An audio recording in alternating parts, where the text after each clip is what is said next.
حج کا موضوع، حج کا موسم چل رہا ہے. ہر مسجد میں، ہر جگہ پر، ہر زبان پر اس کے تذکرے ہیں. کسی کے اس سفر محبت پہ جانے کے، کسی کے ٹوٹے دل کے ساتھ اپنی فریاد کو سنانے کے. کوئی اس کی صبح ذکر کر رہا ہے، کوئی شام میں ذکر کر رہا ہے، کوئی تاریخی احوال ذکر کر رہا ہے، کوئی محبوب کے پیچھے پیچھے چلنا ذکر کر رہا ہے. انداز ہر ایک کا اپنا ہے، الفاظ سب کے اپنے اپنے ہیں، لیکن یہ سارے کا سارا سفر محبت ہے. یہ حرمت والا مہینہ، عظمتوں اور برکتوں والا مہینہ، اور اس مہینے کے یہ جو 10 دن اہمیت کے حامل ہیں. ابھی دیکھیں نا، ہم تو سارے یہاں موجود ہیں، ہم میں سے تو کوئی اس سال ابھی حج پر نہیں گیا. ہو سکتا ہے کوئی ساتھی بیٹھا ہو جس کی ابھی فلائٹ کی باری آنی ہے، لیکن وہاں پر لوگ پہنچ چکے ہیں تقریباً سارے. ہر ملک کا اپنا اپنا طریقہ کار ہوتا ہے فلائٹس کا. ہم یہاں بیٹھے ہیں، یکم ذوالحج سے پہلے ہماری تیاریاں شروع ہو گئی. پنجابی جی کہتے ہیں وڈی عید آنے والی ہے، وڈی عید آنے والی ہے. ہم اس کی تیاری میں لگ گئے. ہر بندہ جانور کی خریداری میں، جس نے خرید لیا ہے اس سے محبت کے اعتبار سے، اس کے کھانے کے اہتمام میں، اس کے باندھنے کے اہتمام میں، دیگر ذوالحج کا چاند نظر آنے سے پہلے پہلے ہر بندہ اپنی حجامت بنوا رہا ہے، اپنے آپ کو تیار کر رہا ہے کہ اگلے 10 دن میں نے بال نہیں کٹوانے، ناخن نہیں کٹوانے. پوچھا ہوا کیا ہے؟ پوچھا ہوا کیا ہے؟ انہوں نے کہا جس نے اس انداز میں اس ماہ مبارک کا اکرام کیا، اللہ اس کو مقبول حج کا ثواب عطا کر سکتا. انداز بدل جاتے ہیں نا.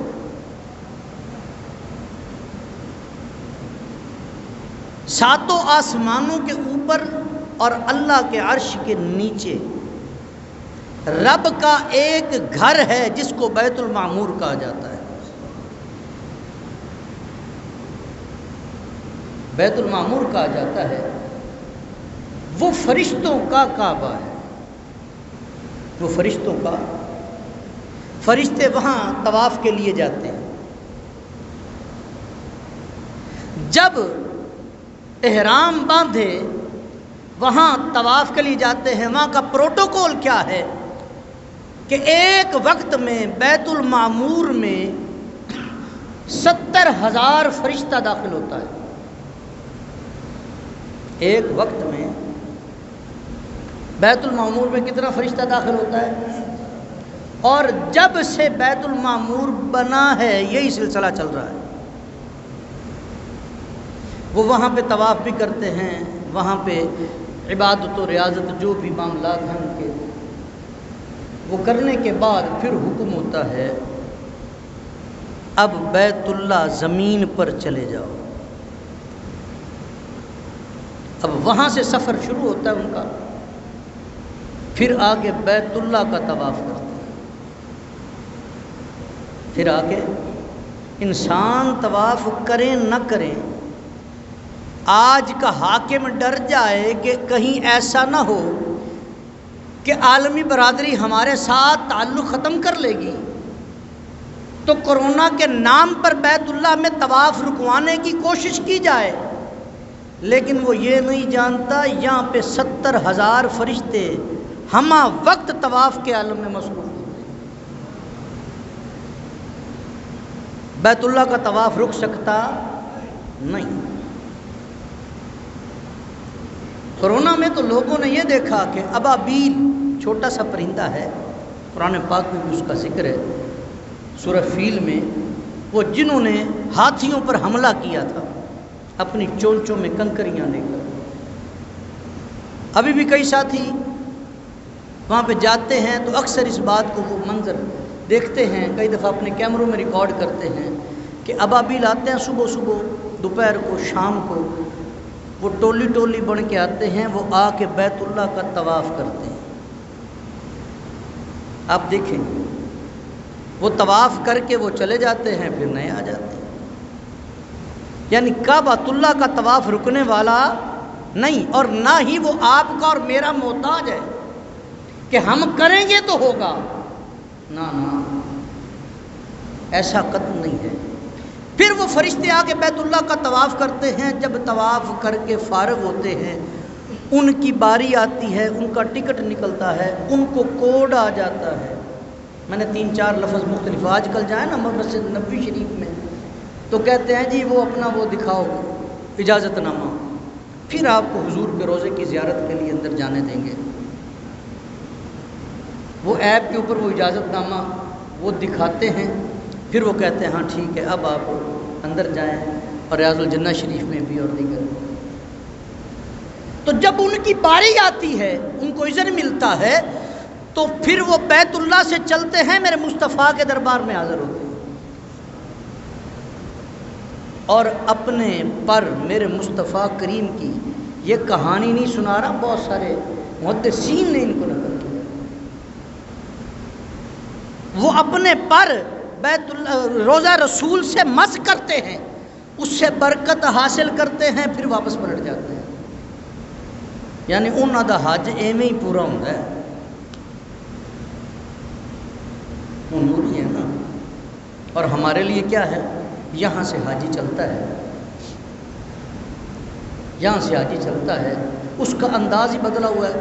جیسے جب پتہ چلتا ہے نا کہ میں حج پہ جا رہا ہوں، یہ کیفیت اس لیے کہہ رہا ہوں، جب تک خود نہیں گیا تھا الفاظ تھے، جب گیا ہوں جس صاحب کو اللہ نے یہ سفر حج نصیب کیا ہے، وہ میری اس بات کو بڑے اچھے انداز میں سمجھ سکے گا.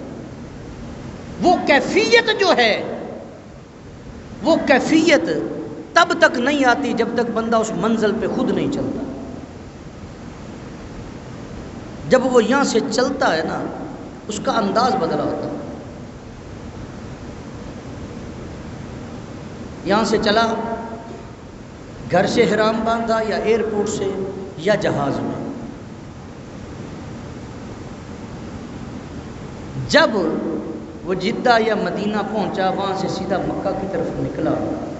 کچھ لوگ تو مدینہ ٹھہرتے ہیں، اس کے بعد پھر وہاں سے، لیکن جو یہاں سے جاتا ہے حج کے لیے، اکثر فلائٹیں ساری جدہ میں اترتی ہیں، وہاں سے سیدھا ہم نے مکہ پاک جانا ہوتا ہے. ہم جاتے ہیں ہوٹل میں، اپنا سامان رکھا، سامان رکھنے کے بعد ہم جا کے عمرہ کرتے ہیں.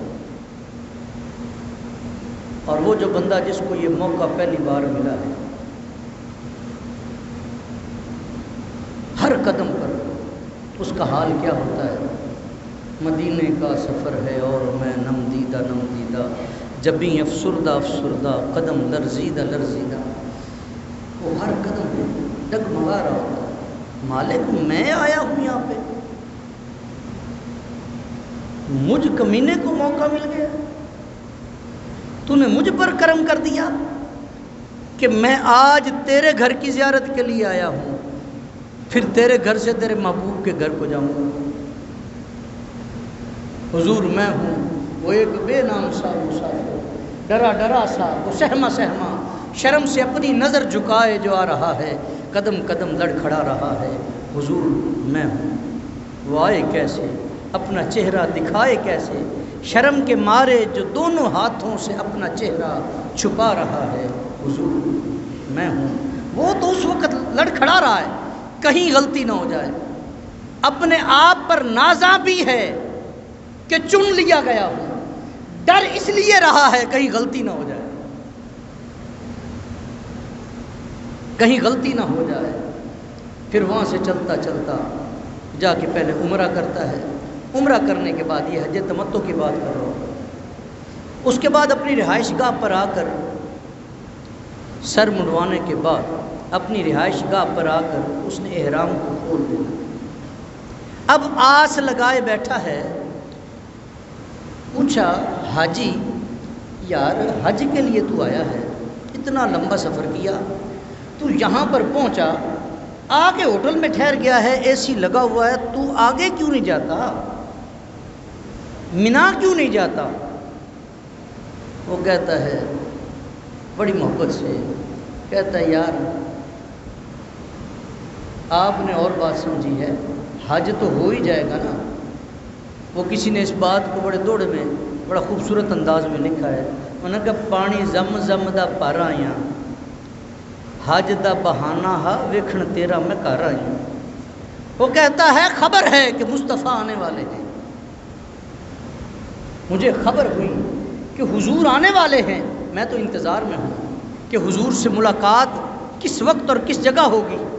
8 ذوالحجہ کو خبر ہوتی ہے کہ حضور مینا آ گئے، وہ اپنی رہائش گاہ سے احرام باندھتا ہے اور مینا کی طرف چل پڑتا ہے، مینا میں رات گزارتا ہے، تلاش کرتا ہے محبوب کی تلاش کرتا ہے، اتنے میں صبح ہو جاتی ہے،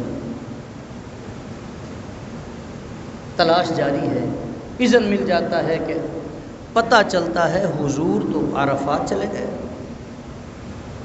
اب چونکہ اسے حضور کی تلاش ہے، وہ حاجی اسی طرح احرام کی حالت میں کفن پہنے ہوئے وہ حضور کے پیچھے پیچھے تلاش کرتے ہوئے عرفات چلا جاتا ہے، میدان عرفات چلا جاتا ہے، وہاں پر جا کر پھر محبوب کو تلاش کرتا ہے۔ جب مغرب کا وقت ہوتا ہے اسے خبر ملتی ہے کہ حضور ابھی مغرب کی اذان ہو گئی، اسے پتہ چلا کہ حضور ابھی مزدلفہ چلے گئے۔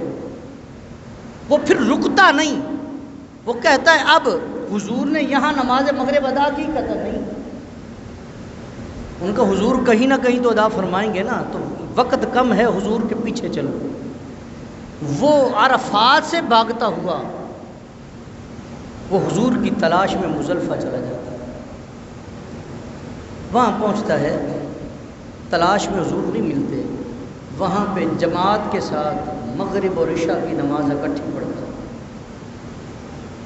عرفات میں مغرب کی نماز نہیں پڑھے گا، اذان ضرور سنے گا، وہاں سے وہاں چلا گیا۔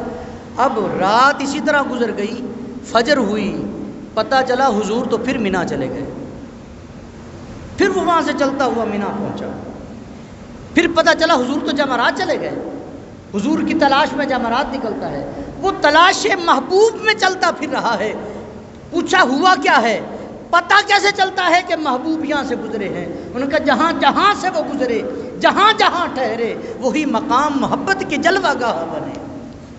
ابھی اس راہ سے گزرا ہے کوئی، بتاتی ہے تجلی نقش پا کی، پھر تلاش کرتا رہا، محبوب سے ملاقات نہ ہوئی، پتہ چلا کہ حضور تو اب مدینے چلے گئے، حضور مدینے چلے گئے۔ اب حاجی کیا کرتا ہے؟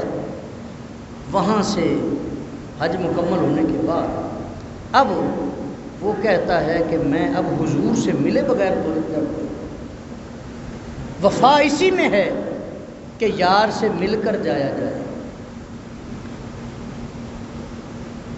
وہ وہاں سے چلتا ہے اور حضور کے شہر مدینہ پہنچ جاتا ہے، پھر وہاں سے واپسی کا سفر شروع ہوتا ہے۔ عزیزان گرامی کا فرشتوں نے کیا کیا تھا؟ وہ بیت المعمور سے چلے اور حضور کا روضہ اقدس تک ان کا سفر تھا۔ ہمارا بھی ہم گھر سے چلے اور حضور کے روضے کی زیارت تک ہمارا بھی سفر تھا۔ اور آخری بات حضور نے فرمایا جس نے آ کے حج عمرہ کیا، یہاں پہ سعی کی، اس نے مینا مزدلفہ عرفات سبھی حاضریاں دے لی، لیکن اگر وہ میرے گھر نہیں نہ آیا، مجھ سے ملنے نہیں آیا، اس نے میرے سے جفا کی، اس نے میرے سے بے وفائی کی ہے۔ تو وفادار وہی ہے جو حضور کے پیچھے چلے، جو حضور کے پیچھے نہیں چلتا وہ وفادار نہیں ہوتا۔ دعا ہے اللہ زندگی میں ہمیں پھر ایک بار مکہ پاک مدینہ پاک کے جلوے نصیب فرمائے۔